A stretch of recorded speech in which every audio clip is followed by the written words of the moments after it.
taliye ku-xigeenka ciidanka didamiska qaranka jamhuuriyadda Soomaaliland Cabdixamiid Faarax Ciili oo maalmihii u dambeeyay wacyigelin ka waday goobaha waxbarasho ee ku yaala gobolada iyo degmooyinka Soomaaliland ayaa saaka soo gaaray magaalada ganacsiyeedka degmada Togwajaale. Wacyigelintani ayaa waxa ku weynay taliyaha ciidanka didamiska degmada Wajaale iyo saraakiil kale. Wacyigelintani ayaa saaka ka bilaabeen dugsiyada waxbarasho ee ku yaala degmada Wajaale. Wacyigelintani ayaa daaranay sidii la iskaga ilaalin lahaa aafada dabka iyo khasaaraha ka dhasha. Ciidanka didamiska iyagoo gudanaya waajibaadka ka saaran bulshada ay heeganka u yihiin waxay fariin u direen shacab inay mar walba ay dab arkaan la soo xiriiraan ciidanka iyagoo kala soo xiriiray numbarka ciidanka 990. waxa kale oo taliye ku-xigeenku sheegay in bulshadu iska ilaaliso inay ku ciyaaraan ciidanka qofka fariin beena u sheeganaya waajibka marin doonaan. ugu horeyn waxa ka hadlay halka taliye ku-xigeenka ciidanka didamiska qaranka jamhuuriyadda Soomaaliland iyo maamulaha dugsiga hoose dhexe Xasan Cawke Marwadoox Cali Caqli dhammaan dugsiyada ee ku yaala Soomaaliland oo dhan maanta waxaad nasiib u yeelatay inaad noqotaan dugsigii ugu horeeyay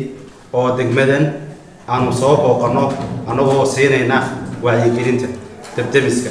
waxaa laga yaabaa idinkoo debdemiska inta idin jiro inay qaar idin ka mid a ay garan waayaan nambarka debdemiska laga wacayo haddii ay arkaan dab 9 eber ama 990 ayaad soo garaacaysaa. haddii aad la kulanto dab dabeetana waxaa ku soo dhici doona xarunta debdemiska ee degmada aad ku nooshahay. si degdeg ah ay ciidanku kugu soo gaari doonaan.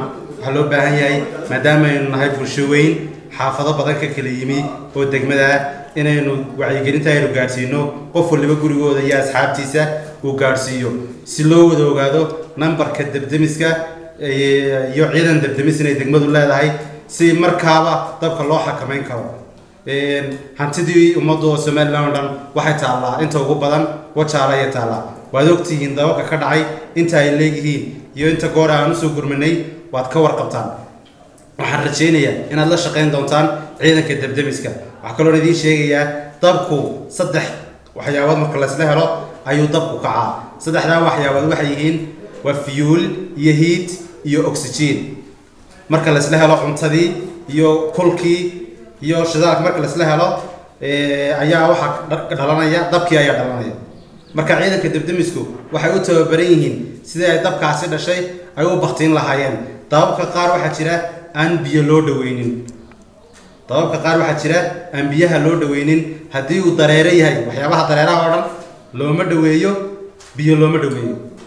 qalabka lagu baqtiinay iyaga haysta iyaga yaqaan sida loogu baqtiyo laakiin adigu ha isku dayin inaad wax dareera biyo ku baqtiiso. sidoo kale electric wax ku shaqeynayna biyo looma dhaweeyo. adiga ayuu ku dili doonaa adiga ayuu cadow kugu noqon doonaa. waxaad samaysaa waxyaabaha aan dareeraha ahayn waxyaabaha adag oo kaliya ayaa biyo lagu baqtiya. sida kuraastan guryahan aynu ku jirno iyagu waa solid way adag yihiin iyaga biyo kaliya ayaa ku baqtiinaya. dameeyaasha kale way baqtiyaan laakiin iyaga biyo kaliya ayaa kaaga filan. marka wacyigelintaasi inaan haddii dareera saliidahan ka haratan dariyaha habloo kale marka dhiga la karinayo saliidu adig wato biyo ku shubto maxay noqonaysaa gebigeeda markaas ay qaban doonto. marka waxyaabaha dareeraha shidaalka batroolka naaftada saliida xaydha wax kasta oo dareera biyo laguma baqtiinayo. halku marado ayaa lagu baqtiyo biyo lagu daro oo ka farin ku sameynayso biyaha ka xiraysa. marka waxaad sameynaysaa ay isku dayina wax dareera inaad biyo ku baqtiisaan waxaana gaarsiisaan bulshooyinta aad baa idinku mahadcelinayaan. waxaan maanta mahad noo ah inayna soo booqdaan taliye ku-xigeenka ciidanka debdemiska aad buu ugu mahadsan yahay. inkastoo Wajaalaha xagga debdemisku aad noogu badan yahay gubadku inuu maanta taliyuhu nagu soo booqdo dugsiga dhexe Xasan Cawke oo ay ardaydu noo siiyo wacyigelin aad buu horta ugu mahadnaqay sharafna inoo tahay. waxa kale oo anaga mahadnaq gaar ah inagu leeyahay nala jaar ciidanku saldhigiisu iyaga ka hawlgalaan. hal jeer waxay noo qabtaan hawl kale oo ahayn baayeen debdemiska sida dadkana soo weeraray oo kale caruurta gurcad oo kale xiriir gaar ah u leenahay. maantana waa xoog bay noo siitay inaanu sii dhiirigelin badan bay noo sii yeelanaysaa. wacyigelintana waxaan ka ilaahay ka rajaynaa inay ardaydu ka faa'iidaystaan ay kuna dhaqmaan sida fiicanna ay wararka u soo gudbiyaan wixii dhibaato xagga debdemiska ah. wasiid Hanad Maxamed Ariel TV magaalada ganacsiyeedka degmada Togwajaale.